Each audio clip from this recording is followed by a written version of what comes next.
അതിന് കാരണം ഈ ഗൾഫാണ്. ഗൾഫിന് കാരണം വിവലായ്മയാണ്.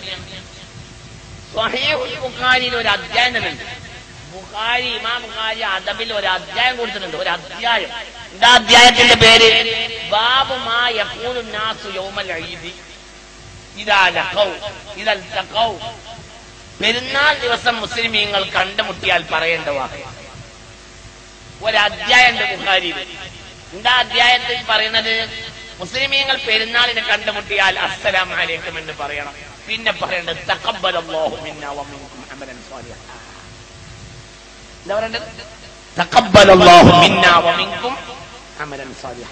നമ്മൾ ഈ ചെയ്ത പ്രവർത്തനം, ഈ ഒരു മാസം നോമ്പ് വെച്ചത് അമലൻ സ്വാലിഹായി അല്ലാഹു എന്നിൽ നിന്നും നിങ്ങളിൽ നിന്നും സ്വീകരിക്കട്ടെ. അത് കേട്ടാൽ മറുകക്ഷി ആമീൻ ആമീൻ ആമീൻ എന്ന് 3 വട്ടം പറയാം. പിന്നെ 2 ആൾ കൂടി സലാം സലാത്തില്ല. അല്ലാഹുമ്മ സ്വല്ലി അലാ സയ്യിദിനാ മുഹമ്മദിൻ വഅലാ ആലി സയ്യിദിനാ മുഹമ്മദ് എന്ന് പറയാം.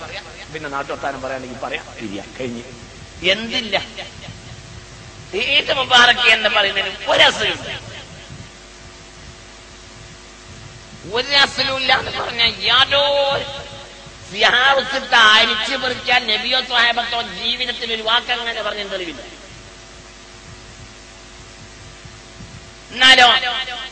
എന്നാലോ ഇത് തന്നെ പറയും.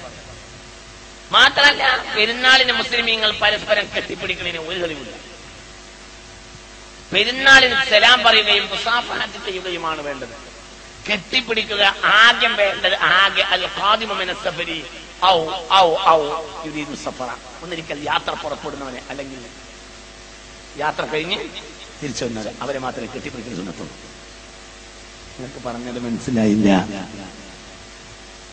ഇത് നമ്മുടെ ജുമാ പെരുന്നാൾ മക്കത്തോ മദീനത്തോ റിയാദിലൊക്കെ എവിടെയാണെങ്കിലും ദുബായിലോ എവിടെയാണെങ്കിലും ജുമാനെ കഴിഞ്ഞാൽ പിന്നെ നമ്മൾ പെരുന്നാപ്പള്ളി കഴിഞ്ഞാൽ നമ്മളെ നെഞ്ഞ് പൊളിഞ്ഞെന്ന് വിചാരിച്ചാൽ മതി. ഓരോരുത്തരും പിടിച്ചിട്ട് കൂട്ടിയിട്ട് നമ്മളെ നെഞ്ഞ് പൊളിച്ചു.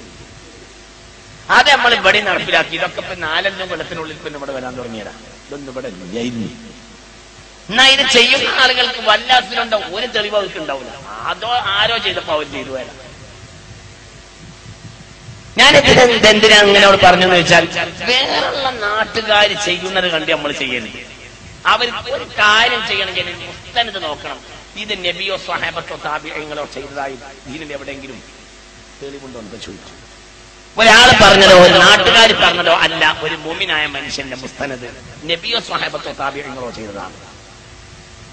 അല്ലാഹു അതനുസരിച്ച് പ്രവർത്തിക്കാൻ തൗഫീഖ് തരട്ടെ. ഇത് അവിടെ പറയാൻ കാരണം എന്താണെന്നറിയോ?